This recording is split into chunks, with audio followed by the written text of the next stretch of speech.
ICC ಪುರುಷರ T20 ವಿಶ್ವಕಪ್ 2026 ಸದ್ಯ ನಡೀತಿದೆ ನೋಡಿ. ಭಾರತ ಮತ್ತೆ ಶ್ರೀಲಂಕಾ ಜಂಟಿಯಾಗಿ ಇದನ್ನ ಫೆಬ್ರವರಿ 7 ರಿಂದ ಮಾರ್ಚ್ 8, 2026 ತನಕ ಆಯೋಜಿಸ್ತಿವೆ. ಫೆಬ್ರವರಿ 25ರ ಅಪ್ಡೇಟ್ ಪ್ರಕಾರ ಟೂರ್ನಮೆಂಟ್ ಈಗ ನಿರ್ಣಾಯಕ ಸೂಪರ್ 8 ಹಂತಕ್ಕೆ ಬಂದಿದೆ. ಇಲ್ಲಿ ಇಂಗ್ಲೆಂಡ್ ಮತ್ತೆ ಪಾಕಿಸ್ತಾನದಂಥ ಬಲಿಷ್ಠ ಕ್ರಿಕೆಟ್ ತಂಡಗಳು ಸೆಮಿಫೈನಲ್ಗೆ ಹೋಗೋಕೆ ಭರ್ಜರಿ ಪೈಪೋಟಿ ನಡೆಸ್ತಿವೆ. ಎರಡೂ ಟೀಮ್ಗಳು ಮೊದಲ ಗ್ರೂಪ್ ಹಂತದಿಂದ ಯಾವುದೇ ತೊಂದರೆ ಇಲ್ಲದೆ ಮುನ್ನಡೆದಿದ್ದಾವೆ. ಇದು ಎರಡನೇ ರೌಂಡ್ ರಾಬಿನ್ ಹಂತದಲ್ಲಿ ದೊಡ್ಡ ಮಟ್ಟದ ಪೈಪೋಟಿಗೆ ಅಖಾಡ ಸಿದ್ಧಪಡಿಸಿದೆ. ಮಾರ್ಚ್ 8ರಂದು ಅಹಮದಾಬಾದ್, ಇಂಡಿಯಾ ಅಥವಾ ಕೊಲಂಬೋ, ಶ್ರೀಲಂಕಾದಲ್ಲಿ ನಡೆಯಲಿರೋ ಫೈನಲ್ಗೆ ಹೋಗೋ ದಾರಿ ಅಷ್ಟು ಸುಲಭವಲ್ಲ. ಸೂಪರ್ 8 ಹಂತದಲ್ಲಿ ಸ್ಥಿರವಾದ ಪ್ರದರ್ಶನ ನೀಡುವುದು ತುಂಬಾ ಮುಖ್ಯ. ಈ ಹಂತದ ಪ್ರತಿ ಮ್ಯಾಚ್ ಕೂಡ ಎಷ್ಟು ಮುಖ್ಯ ಅನ್ನೋದನ್ನ ಇದು ತೋರಿಸುತ್ತೆ.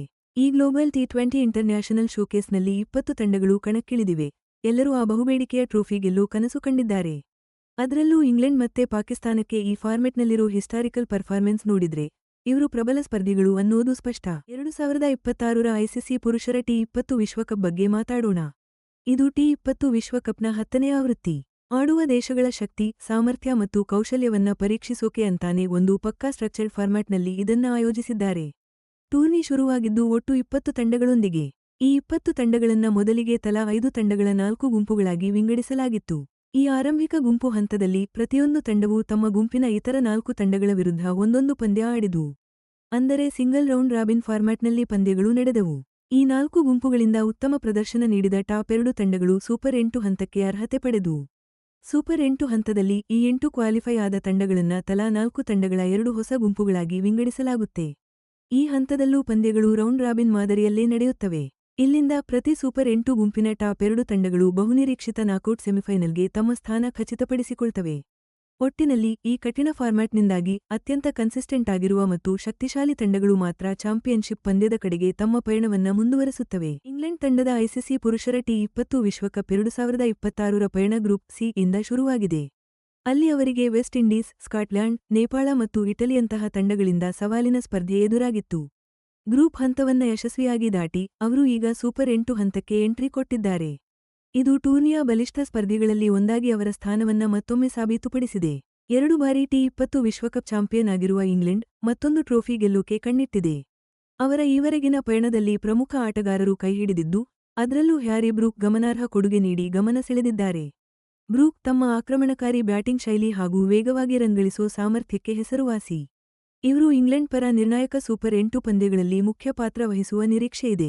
ತಮ್ಮ ತಂಡದ ಬ್ಯಾಟಿಂಗ್ಗೆ ಸ್ಥಿರತೆ ಜೊತೆಗೆ ಸ್ಫೋಟಕ ಆಟವನ್ನು ಇವರು ನೀಡಬಲ್ಲರು. ಸೆಮಿಫೈನಲ್ ಪ್ರವೇಶಿಸೋಕೆ ಇವರು ಗುರಿ ಇಟ್ಟಿರುವ ಕಾರಣ ತಂಡದ ತಂತ್ರಗಾರಿಕೆ ಮತ್ತು ವೈಯಕ್ತಿಕ ಪ್ರದರ್ಶನಗಳು ಬಹಳ ಮುಖ್ಯವಾಗಲಿವೆ. 2026ರ ಟಿ20 ವಿಶ್ವಕಪ್ಗೆ ಗ್ರೂಪ್ ಎನಿಂದ ಪಾಕಿಸ್ತಾನ ತಂಡ ಎಂಟ್ರಿ ಕೊಟ್ಟಿದೆ. ಅವರ ಅಪ್ಪಟ ಪ್ರತಿಸ್ಪರ್ಧಿ ಭಾರತ ಜೊತೆ ನೆದರ್ಲ್ಯಾಂಡ್ಸ್, ನಮೀಬಿಯಾ ಹಾಗೂ ಯುಎಸ್ಎ ಕೂಡ ಇದೇ ಗ್ರೂಪ್ನಲ್ಲಿದ್ದು.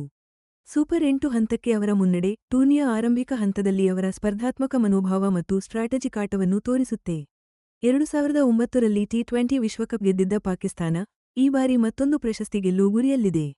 ಪಾಕಿಸ್ತಾನದ ಈ ಬಾರಿಯ ಭಾಗವಹಿಸುವಿಕೆಯಲ್ಲಿ ಒಂದು ವಿಶೇಷ ವಿಷಯ ಏನಂದ್ರೆ ಅವರು ಐಸಿಸಿ ಜೊತೆ ಮಾತಾಡಿ ತಮ್ಮೆಲ್ಲ ವಿಶ್ವಕಪ್ ಪಂದ್ಯಗಳನ್ನ ಶ್ರೀಲಂಕಾದಲ್ಲೇ ಆಡೋಕೆ ಒಪ್ಪಿಕೊಂಡಿದ್ದಾರೆ.